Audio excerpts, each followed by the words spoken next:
definition says that morality is the principles concerning the distinction between right and wrong. Hi guys, so I'm just about to do a bit of an experiment. I have got here £6 and I am going to go down into town to the charity shops. I found that my ideas have actually changed. Now, the British Heart Foundation, on the other hand, had the biggest selection of books and probably the best selection of books too. Because I don't actually ever feel like I'm not supporting the author. The body of charity doesn't just extend to the charity that the shop supports. Last week I made the first part of this discussion video in which I examined the morality and ethics in regards to buying books from charity shops. The discourse around it lies in somewhat of a grey moral area in which there are lots of different perspectives and ideas, and at the end of the day it comes down to just your individual decision in the best way to support charities and writers and overall the book industry. Today in this video I want to use Velma's point of departure to turn the lens around on this discussion, and rather than looking at gaining books from charity, we're going to look at giving books away. Velma from Velma Vlogs made a video in which I mentioned in the last video but didn't get a chance to fully expand upon. She made it almost a year ago now, in which she talks about why she personally never keeps any books, and it was just such a well articulated and a fair and balanced video which provided me with lots of food for thought. Like Velma, I am a messy person, and the way that I perceive mess is very different to those who, you know, sometimes have been unfortunate enough to live with me. So for example, sometimes if there are clothes on the floor, if I can move over them or around them, then they're not in the way.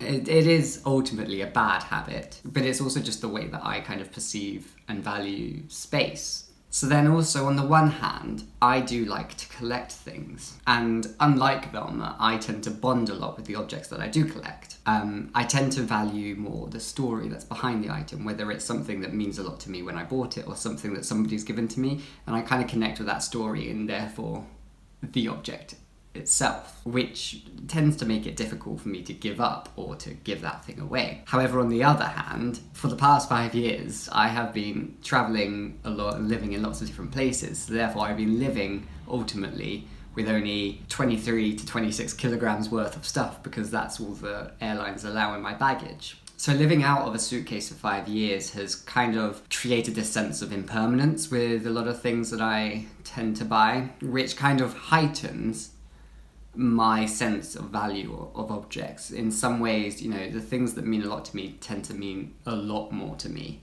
and the things that don't mean a lot less, because they're often just to fulfill a need at a certain time, and then I can easily just give them up or pass them on. So of course the layers here that I'm discussing kind of depend a lot more on the situation and my living situation, but then it kind of hasn't translated as well with books. You know, in some ways I've actually become more cunning with my collection of books, so it's always, if people come out to visit me, I might ask them to leave a little bit of space in a suitcase so I can just put a few books in and send them back, or when I've come back for special occasions I will plan ahead. So, you know, for example, if I've just booked a flight back to England 3 months before I'm going, then I'm like, okay, well I can buy this many more books because I'll just take them back and then leave them there. And also it got to the point where I started like just posting books back. But, you know, ultimately I did have to limit myself. There has always been a limit on the amount of books that I can buy. And I think a big reason is because I have once given away a lot of books. The first time I left Hong Kong, I gave away so many books to the second-hand bookshop in Hong Kong, and I regret it. I do. I miss the books that I had. I miss having them, and I spent a lot of money for them because books are quite expensive in Hong Kong. And I bought them full price, so I spent that money. And then I don't want to now have to re-spend the money to get them back. And it's not as likely that I can find these books in the charity shops. And even still, some of the books, because I didn't have Goodreads at the time, I wasn't bookstagramming, I wasn't booktubing, there's like, I worry that some of them I've just completely forgotten. And you know, that makes you question whether the book was actually worth it then or not. But you know, I think it is worth it. The way that I perceive books is like they're like a story of me. the books that I've read and collected say a lot about the person I am. So this has me in a bit of a predicament, and in this video I'm going to reflect on the act, or perhaps you could even say the art, of giving books away. So I'm going to be examining books as material culture, the act of giving away as either philosophical or perhaps even quasi-religious, and in the relationship of that to Zen and mindfulness, and perhaps even, strangely enough, tea. Quite simply put, material culture talks about physical objects and places and things that people use and helps to define their own culture. These are things that you can find within your own home, everything that you use to do things or everything you use to decorate. It's even the places that you live and the buildings that you use to do things and the ways that you travel between places also. From these videos of the items you can see around my mum's home, you can get a sense of our own culture and our family culture and our national culture. All these things say a lot about the sort of people that we are. And what about books? How do books come into this study of material culture, and what do books say about us and our cultures? I have talked about books as cultural commodities before. Bourdieu uses the word habitus to express the ways that people act and react to the world around them based on their socially constructed identity. So let's take us bookworms, our literary lovers, as an example of this. When we see a bookshop on the high street, we would automatically be going in. We will read before going to bed perhaps, or even in the bath or on the train. We may join a book club, or we may join BookTuber or Bookstagram or any other book blogging application, and this is all because of our social reactions to our bookish world that we are creating. Now, if our habitus is the disposition and reasoning that we do things, we need to situate ourselves into a field.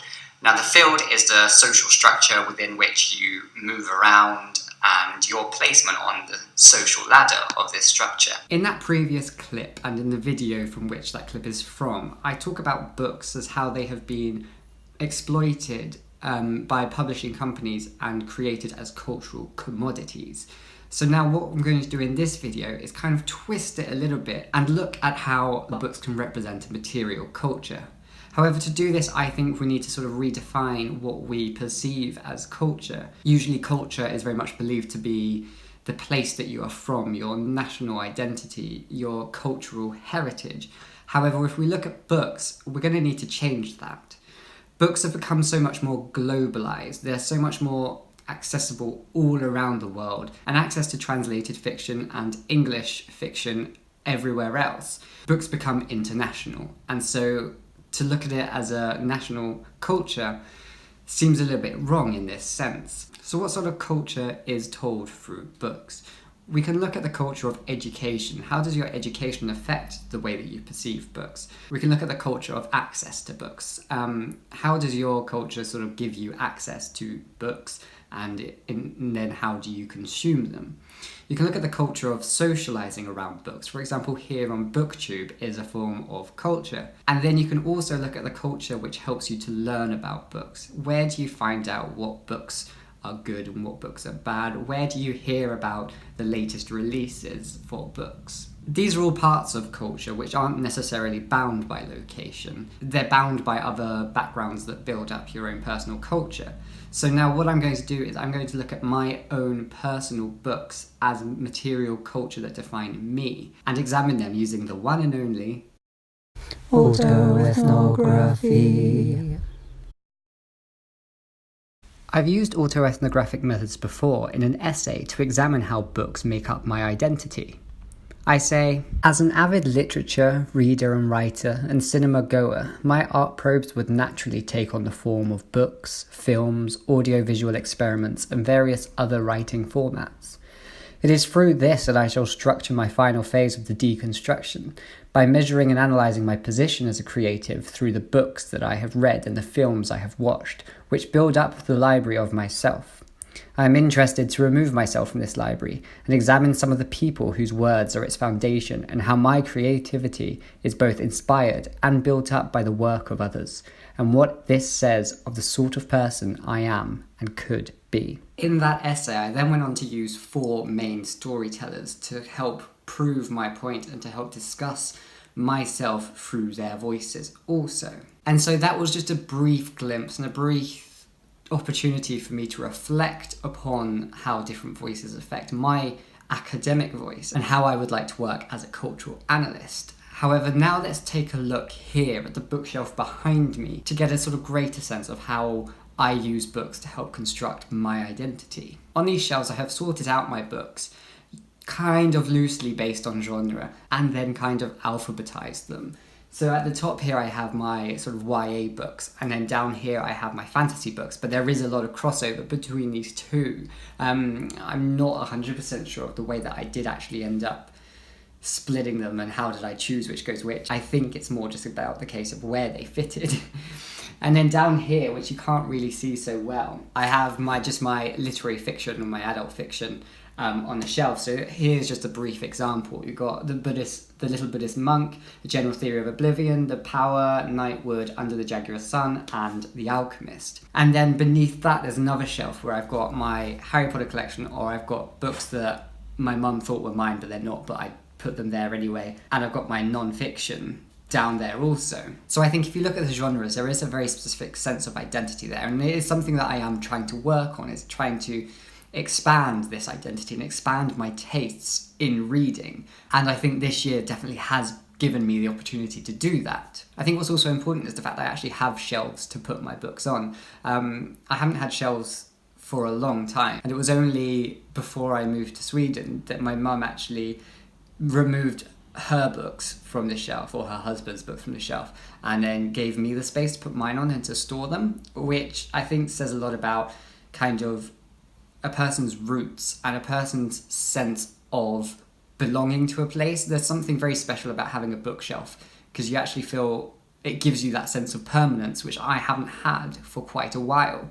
And of course, this isn't my home. I'm just staying here with my mum, but it gives me that sort of rootedness, which I haven't had for quite a long time, and it's a very comforting sense. I also spoke at the beginning of this video about how I find it very difficult to give things up, and particularly books.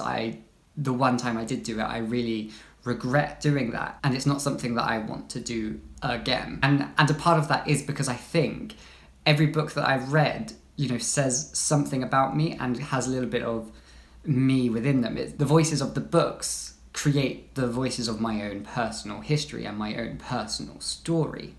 And in giving that up kind of feels like losing that sense of personal history. And there's also just the memory of the books, and then my memory. Because when you buy books, or at least the way that I see it, when I buy books, it's not only an investment of money that goes into the purchase of them, it's the investment of time that goes into reading them. And I find that sense of time and that sense of investment in a story creates sort of bubbles of memory of places and feelings and stuff. And I do feel that even the bad books, you can always learn something from them, and I think they can even change your perspective, and I value that so much, which is why I then find it so difficult to kind of lose that, because in a way it kind of pops that bubble of a certain time, a certain place, a certain feeling, and a certain memory, which is not something that I personally want to lose. And these aren't even all of my books. I have books elsewhere in boxes. And I think that, again, says something about, my lack of permanence or my lack of rootedness. But I am comforted knowing that they are somewhere. I can't even remember whose attic they're in, but they're somewhere in a loft of one of my grandparents. And therefore, they're just there waiting to be unearthed again, and for me to find that part of me again. So that's just my personal perspective on my library and my identity through my library. So now I think it's time to reflect upon giving books away.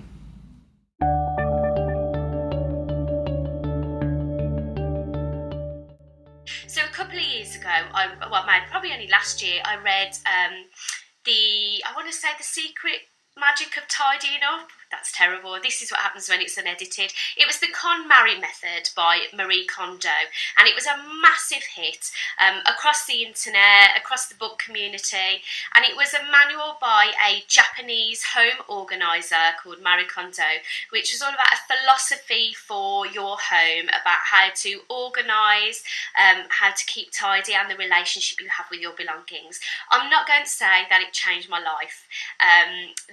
It's very Japanese in its ethic in terms of all kind of items having souls, and she recommended things like thanking your belongings at the end of the day, and that kind of stuff I couldn't get on board with, and I still don't fold my socks. However, the idea of the relationship we have with stuff was really interesting to me, and I did start to move a lot of my belongings on. When I was watching Velma's video to pick out quotes and ideas to expound upon, I found that this 1 minute excerpt that I showed you from her video perfectly summarizes everything that I now want to talk about. On the one hand, you can hear her use the same language as the language that I used when talking about material culture. And then she goes on to discuss this Japanese ethic of Konmari and the style and spirituality that theory aligns with objects. And she uses the word philosophy in a way which I want to expand upon. For this part of the video, I'm going to use Kakuzo Okakura's The Book of Tea in the Little Black Classics collection. It's an interesting book that examines the culture of tea within Japan. And while he says a lot of interesting stuff, I don't wholly buy into everything that he's trying to say in this book. Although there is one quote in particular that I found interesting to link with this part of the video. He says, "The tea room is absolutely empty, except for what may be placed there temporarily to satisfy some aesthetic mood. Some special art object is brought in for the occasion, and everything else is selected and arranged to enhance the beauty of the principal theme. Thus it will be seen that the system of decoration in our tea rooms is opposed to that which obtains in the West, where the interior of a house is often converted into a museum." Okakura's account is quite damning of the West throughout the whole of his book. However, it must be remembered that his perception of Japan is also quite limited. He comes from a very particular background, an elite group who can be seen as missionaries of Zen Buddhism, and at the same time, whilst they are damning of the West, they are predominantly educated within the Western culture and have a weird sort of fascination with it. Okakura makes the mistake of intrinsically linking tea and Zen and Japanese culture together and selling it as if it's truth and fact. However, historically in Japan, tea hasn't always been connected with Zen Buddhism.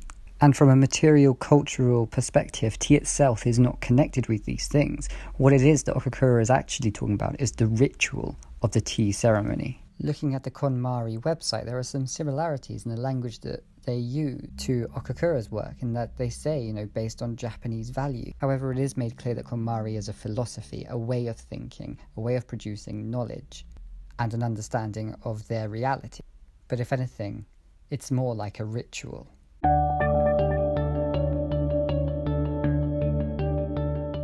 Inspired by Olivia and by Velma, I set out to look at how the role of morality and charity played in our book buying and book giving culture. However, doing this, I've learned that it's more about the rituals that we as individuals take, and it will be dependent on each person's individual perceptions of morality. But when it comes to the question of supporting writers and supporting the book industry, we can be more aware and more conscious of where we get our books from and who we are supporting.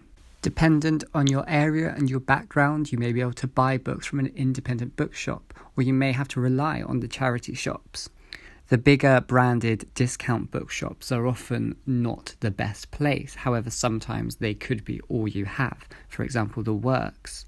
And when you're giving a book away yourself, if you had already paid full price for it, you are exposing that author to new people. You're exposing writing to new people.